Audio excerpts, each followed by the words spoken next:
Muito obrigado por esse convite de palestrar para vocês hoje sobre a história da venda direta e do multinível.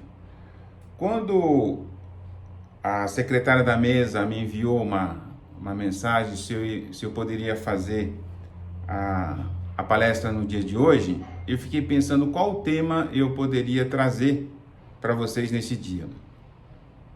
Esse mês nós estamos completando 40 anos de Brasil, do aniversário do Grupo Quem Compacto.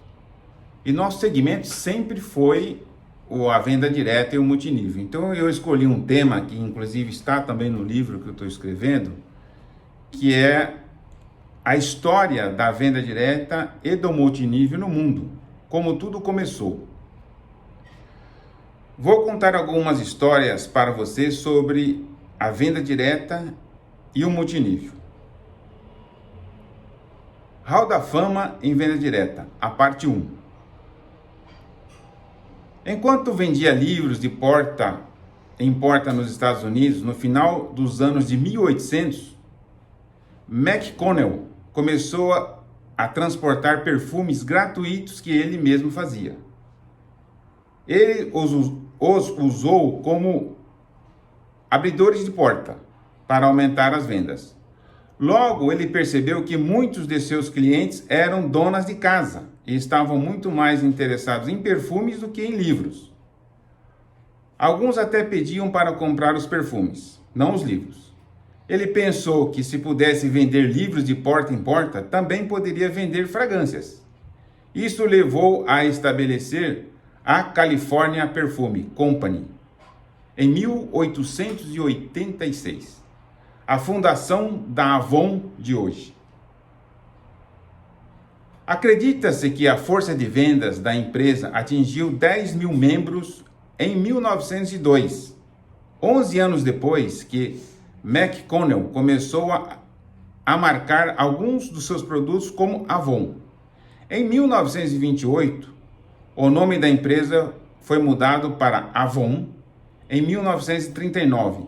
E em 1946, a Avon tornou-se pública ao emitir suas ações. Em 1964, foi listada na Bolsa de Valores de Nova York. As vendas globais da Avon atingiram a marca de 10 bilhões de dólares em 2008. Com todos os seus altos e baixos, a evolução dos negócios Avon nos últimos mais de 100 anos não foi nada além de admirável. A empresa do David H. McConnell cresceu de um micronegócio de venda de fragrância para a corporação global de beleza e ajudou a pavimentar o caminho para as mulheres criarem os seus próprios negócios em tempo integral ou parcial. Percy Foster e Amis Abel, 1836 a 1914, a primeira Avon Lady. Falar sobre David McConnell não poderia ser completo sem mencionar a senhora Albee, a primeira Avon Lady na Terra. Depois de vender livros para ela, primeiro McConnell recrutou a senhora Albee como vendedora. Quando o McConnell começou a sua California Perfumes Company em 1886, a senhora Albee já havia se tornado uma das suas distribuidoras de maior sucesso de vendas de livro. Em pouco tempo, ela recebeu a responsabilidade distrital nessa nova empresa de cosmético e passou a cuidar das vendedoras de sua área. Estima-se que Albee tenha treinado mais de 5 mil representantes para vender produtos cosméticos. Tudo isso era feito a cavalo e charrete e de trem nesta era pré-automobilística. A senhora Albee se destacou em técnicas de vendas inovadoras, no recrutamento e no treinamento de outras vendedoras. E também era conhecida por sempre ter vestido profissionalmente ao vender de porta em porta. A senhora Albee estava em empresa de McConnell há mais de 25 anos. A empresa tornou-se Avon. Anos depois de sua morte, em 1914, ela foi, sem dúvida, uma pioneira em ajudar outras mulheres a se tornarem financeiramente independentes. Madame C.J. Walker, 1867 a 1919, lutando com quase todas as adversidades possíveis. Madame Walker é conhecida como a primeira mulher negra milionária dos Estados Unidos. Órfã aos 7 anos, casou-se aos 14, viúva aos 20 anos com uma filha nos braços. Começou a trabalhar para ter uma renda. Ela lavou roupas por mais de uma década, nos empregos que trabalhou a seguir. Ela aprendeu o básico da química para desenvolver sua própria fórmula de produto para os cabelos. Em 1906, ela casou-se com Charles Walker. Seu produto para curar problemas de cabelo, como a caspa, tornaram-se populares como método Walker. E ela, como Madame Walker, ela viajou por todo o país para desenvolver seu negócio e oferecer oportunidade de renda e independência financeira para muitas mulheres afro-americanas. Em 1913, ela expandiu seus negócios para os caribenhos e a América Central. 4 anos depois, em 1917, Madame Walker organizou sua primeira conferência para seus agentes. Houve 200 participantes. Esta conferência é conhecida por ter sido um dos primeiros encontros nacionais das mulheres empresárias. Naquela época, estima-se que Madame Walker havia treinado 20 mil agentes de vendas que eram chamados de culturistas da beleza. Madame Walker morreu de motivos médicos aos 51 anos. Na época, ela era considerada a mulher negra mais rica da América. Em 2020, a Netflix exibiu uma série de 4 episódios chamada Self-Made, Inspired by the Life of Madame Walker, baseada em sua história verdadeira e inspiradora.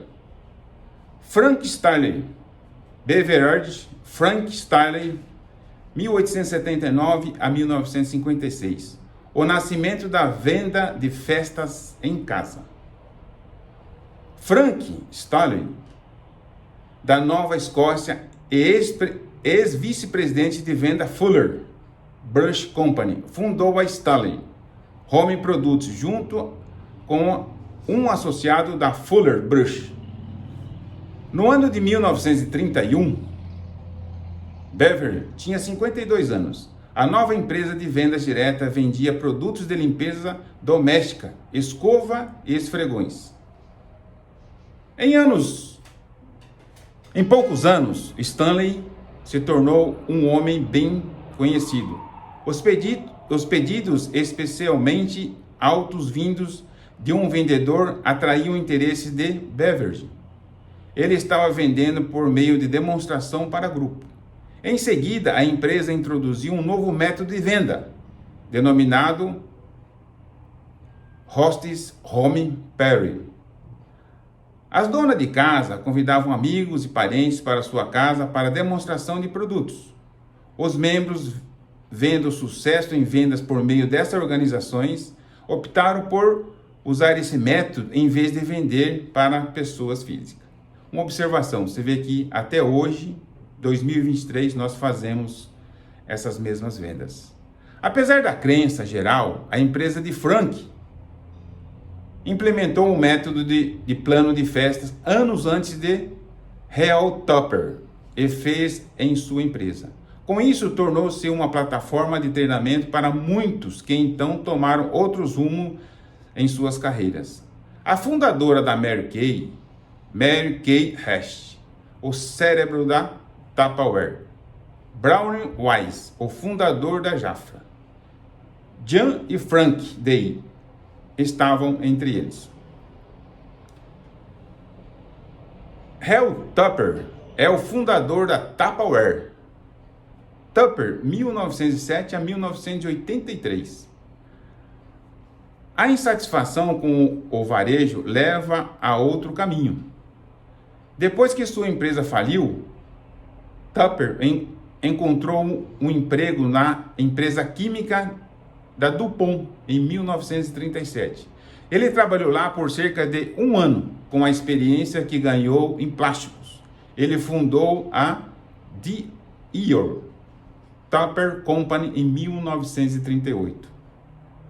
Seus experimentos com o subproduto do processo de refino e petróleo levaram à invenção de um plástico durável, flexível e leve que ele usou para criar seus famosos recipientes. Após a Segunda Guerra Mundial, Tupper se concentrou em utensílios de cozinha. Ele apresentou os produtos em loja de Harvard e de departamento. No entanto, os resultados da venda não foram satisfatórios. Convencer os consumidores a comprar produtos plásticos não foi fácil, independentemente de quão bom fosse em qualidade. Eu tinha certeza da qualidade dos produtos e precisava encontrar uma maneira de fazer com que os consumidores entendessem e comprassem seus produtos. No final dos anos de 1940. Uma senhora chamada Braulio Reis estava vendendo com sucesso os produtos de Tupper por meio de festas em casa. Tupper contratou Braulio Reis em 1951, tornou-se vice-presidente e mudou a empresa do canal de varejo para a venda direta. Em 1958, esse último dia, Leonardo da Vinci, de plástico, vendeu a empresa Tupperware e comprou uma ilha na América Central. Anos depois, morreu na Costa Rica.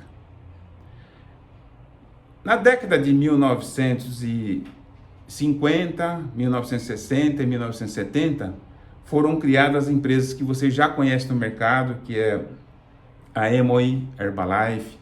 E hoje eu quero falar especificamente sobre uma empresa que foi criada na década de 70, que foi o grupo Nikken, aqui em Kopato, em Fukuoka, no Japão.